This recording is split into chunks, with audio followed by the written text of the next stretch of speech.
ท่านผู้ชมตอนนี้ก็ปลาก็ใกล้สุกแล้วเนาะบอกแกจามหมักเพชรเนาะจามเพชรเลย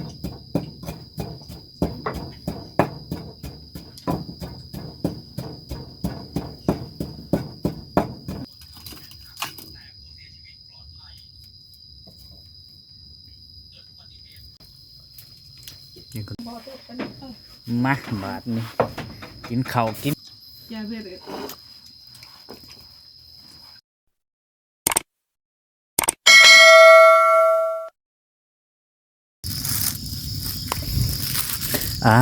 กับทักทายสบายดีเลยสวัสดีพี่น้อง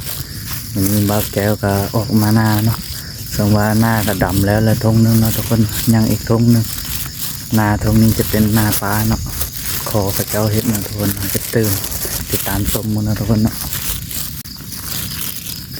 เส้นทางไปหน้าก็สิบประมาณเนี่ยเลยนะทุกคนเนาะสว่าบไกลปันใดจักนาบักแก้วเนาะเพราะว่าหน้าเนี่ยก็อยู่แค่บ้านเนี่ยเนาะทุกคนข้ามห้วยลาดเนาะจะมีขัวอยู่เนาะทุกคนซึ่งว่ามันนี้จะเป็นมือไทยเนาะไทยมือแรกมืออื่นน่าจะได้ดำนะทุกคนเนาะนี่โอ้น้ำลายทุกคนเลยแต่ว่าบะแก้วออกลานเอามันไรเตะการเอาพระเจ้าบไรลบการเอาพระเจ้าออกลานนี่เลยทุกคนจะเป็นนาทงนี้เนาะทงไฟแดงคือกันเนาะทุกคนเนาะแต่ว่าเห็ดทุกคนขอเห็ดน้องพระเจ้าเนาะเห็ดตื่มเพราะว่านาบักแก้วหน่อยเนาะนาบลายถ้าเฮ็ดบอลเดี๋ยวจะบุกุ้มกินนะทุกคนนี่ประมาณนี้นะทุกคนเนาะประมาณ19 ไฮนะทุกคนเนาะจังว่าหลายเติบเทียบกับนาบาแก้วแล้วนาบาแก้วน้อยเดียวเนี่ยตอนนี้ก็มาฮอดของหน้าละเดี๋ยวจะไปเถียงเนาะเขาเอ้ยจะนอนอยู่นี่เนาะมันมีเถียงหน้าอะไรทุกคนนะนี่เนาะ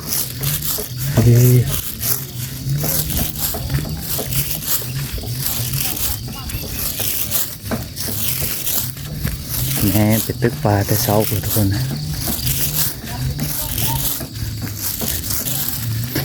มาฮอดเถียงหน้าแล้วทุกคนนะ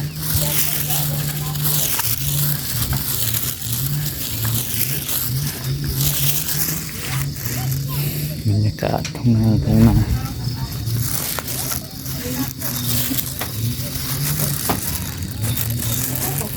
ฮอดแล้ว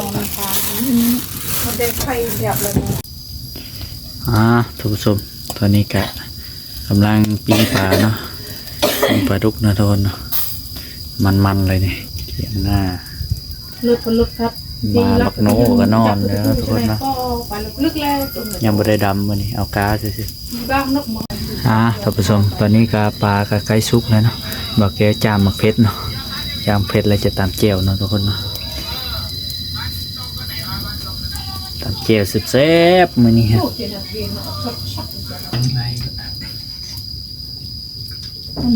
ยังเริ่มไอปลาจะสุกแล้วทุกคนนี่สุกแล้วจุกมุงเจียวไว้ตามเจียว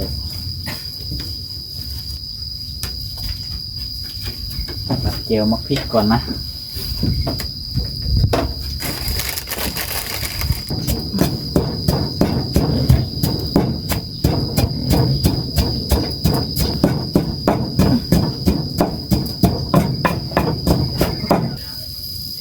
นี่จะเป็นปิ้งปลา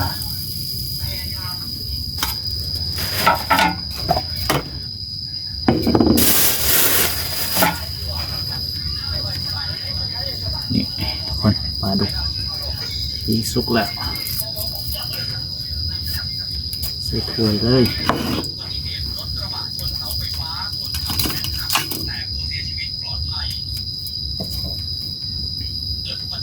ปิ้งที่2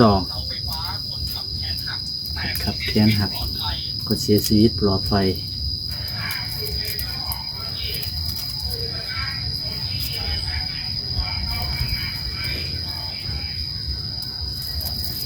สองปี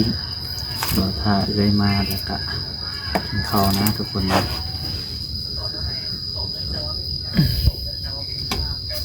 นี่นะทุกคน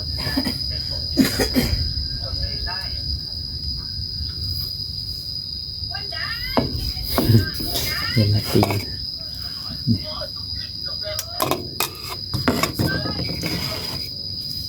ไปทุกคนกินขนมกันทุกคน เอาได้เช่น โอ้ ไปเติมเชง เติมแล้ว มีขนมด้วยนี่ เด็กมีเด้ ไว้ แซ่บ ต้องเชนละจังเชงอ่ะเอาได้เช่นห้า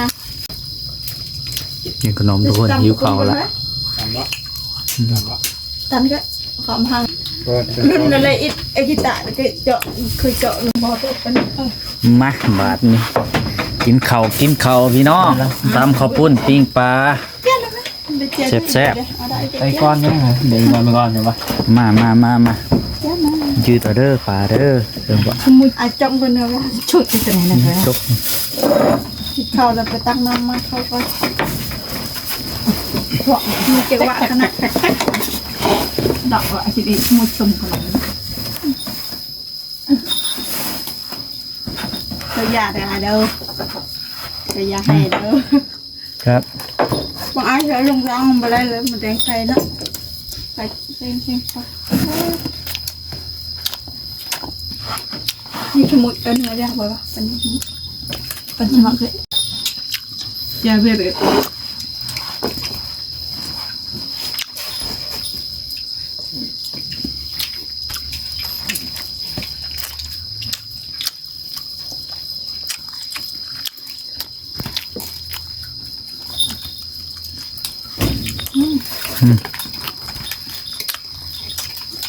เกือบเค็ม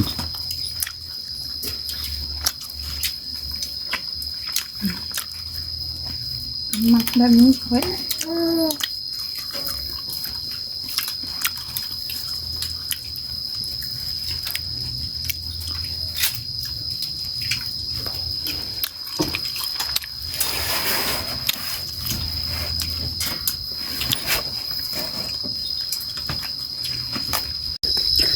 ท่านผู้ชมตอนนี้ก็บักแก้วก็จะได้เดินทางครับแล้วเนาะสังว่าคลิปนี้ก็สิประมาณนี้เนาะทุกคนเนาะจังใดก็ฝากกดไลค์กดแชร์กดติดตามให้นี่เด้อทุกคนไว้พบกันในคลิปหน้าเนาะขอขอบใจ